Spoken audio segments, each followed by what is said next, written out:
In this video, I'm going to show you how Magnus Carlsen totally destroys Ian Nepomniachtchi playing with the black pieces. And Ian Nepomniachtchi plays the favorite opening, the King's Gambit. Let's have a look. E4, E5, and now the move F4. This is the King's Gambit. And fans of this channel, if you haven't subscribed yet, do so. But fans of the channel, they know some very interesting games played by Ian Nepomniachtchi. As a few weeks ago, he played it also in a game against Peter Svidler. I covered that game extensively. You can look it up.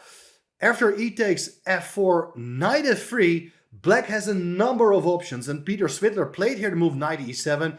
I covered it in detail. We are not going to do that again. Magnus plays a much sharper move, the move g5, as basically he's saying, I want to stick to my pawn on f4. I'm protecting it with the g-pawn.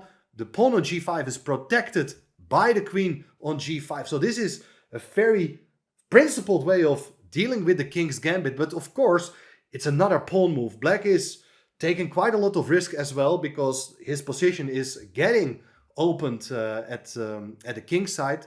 So the question is if white is able to open up the position and throw his pieces at the black king. Let's have a look. Nepo played here the move h4, putting pressure on that pawn on g5. And it's very important that black cannot really play h6 here, because after h takes g5, recapturing with the h-pawn is not possible, as the rook on h8 is hanging. So black needs to find an alternative way of dealing with white's threat of taking on g5. So ideally you support it, you maintain the structure intact, but here you have to go for the move g4. You are attacking that knight on f3, and white plays the move knight e5. This is one of the main lines of the King's Gambit. The knight is not really stable in the center, but once you attack it with a pawn, there's knight takes g4 and you regain your pawn, but the knight is also making a lot of moves. If you take with the bishop, then the queen is able to recapture. That is not a problem, but the main plan of black here is saying, okay, I have ruined my pawn formation, I'm no longer a pawn up, but after knight f6, I want to take over the initiative myself. With knight f6, you're threatening to take the knight on g4. And this is how Magnus has played against the King's Gambit a number of times. Like earlier this year in the Tournament of Norway chess in Stavanger, Nakamura played here the move knight takes f6. And after queen takes f6, Carlsen managed to win a nice game. This pawn on f4, it's sort of isolated, but cannot easily be won by white. And as long as this pawn is on f4, we will see that in the game, it will be much harder for other pieces of white to get back into the game. So knight takes f6 is a possibility, has been played by Nakamura, but also knight f2, Nepo's continuation, has been seen before. But I'm not a big fan of this move. The knight is, of course, trying to cover its own king. Now the pawn on f2 is no longer there. The knight seems to be a nice replacement, but the knight itself, it's quite passive. It's not exerting pressure on black's position. So here, black has the chance now to come up with many interesting developing moves.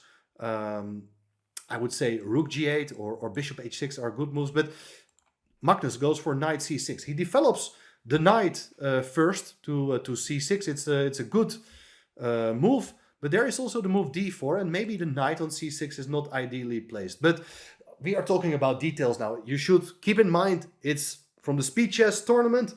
It's a 5 minutes plus 1 second increment game, so that explains the number of mistakes we will get to see. But now things are going to become very interesting, as white, with the move d4, occupies the center with both pawns, threatens to recapture the pawn on f4. In that case, white is a very big pawn up. So the key move is bishop h6. Here we see that the bishop replaces the function of the pawn on g5 earlier, which was protecting that pawn on f4. Now the bishop supports the pawn on f4. It's a very important pawn. As I said, it cannot easily be regained. And the question is, how should white continue here? And from a positional point of view, having the center looks very nice. And Nepo's move c3 is positionally speaking not bad, but dynamically speaking, it's not the move you want to play, because look at all these pieces at the first rank. We are at move 9. You need to get your pieces into the game. And back in 1997 in Madrid, there was a big game between Nigel Short and Alexei Shirov in which the move bishop e2 was played. I think this is a very important move, and the reason becomes very clear soon. The bishop is on its way to f3, and now we go back to the game. Nepo played the move c3, but now Magnus shows his dynamical skills. Plays the move rook g8.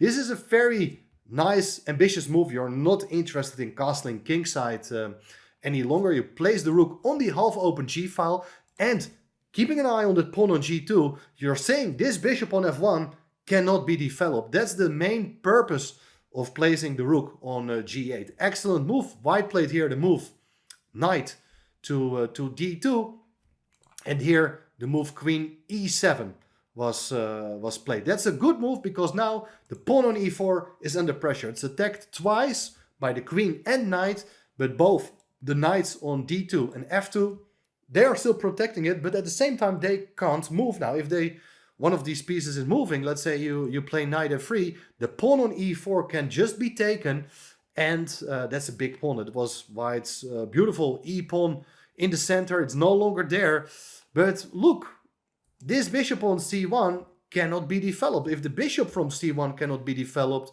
the rook on a1 can also not really move. You cannot castle queenside, so there are quite a number of problems.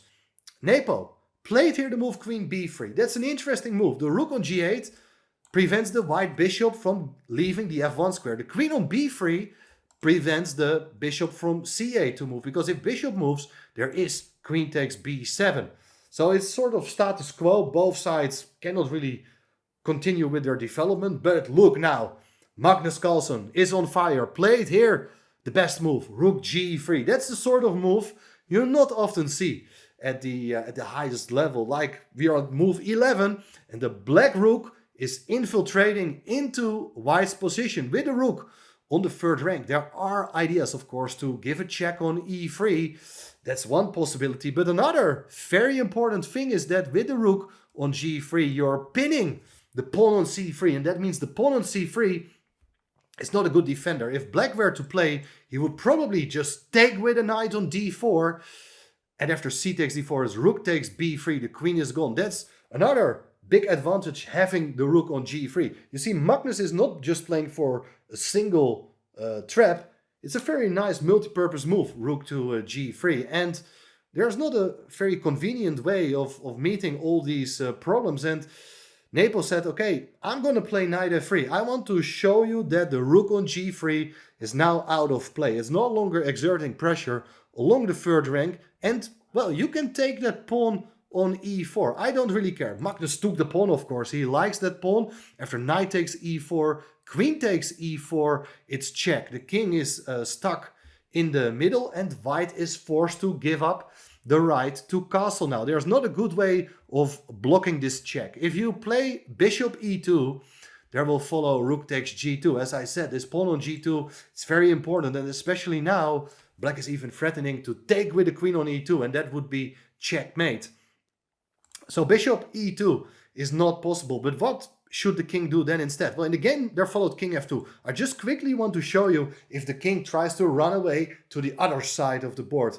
But then, beautiful line, and I'm pretty sure Magnus had all seen this. I mean, it's not a bullet game, it's a 5+1. He's able to work out these lines at his own pace in a very relaxed manner. He would find rook takes f3, 100% sure, eliminating the knight, followed by a check with the queen on e3, and the king is in big trouble. If the king goes to d1, it's queen takes f3. With a double attack, you're hitting the king and the rook on h1. You take the rook next, and black emerges with an extra rook. So that's not possible. If you think, okay, let's go away with the king to c2, instead there is bishop f5, check, forcing the king to go to d1, and then anyway, it's queen takes f3 and it's game over. You win material, but probably it will be even checkmate very soon. Against such an open king, there's not much white can do. So, king f2 played by Nepo.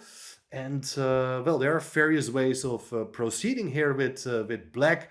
I like the move bishop g4, just intensifying the pressure against that knight on f3. You're attacking it 3 times with bishop, rook and queen. Magnus had a different idea with the move bishop e6. And Magnus, he is a very dirty player. I mean, it's not an offensive, but I really like his idea. And I'm going to show you why he played bishop e6, attacking the queen. Because he leaves the pawn on b7 unprees.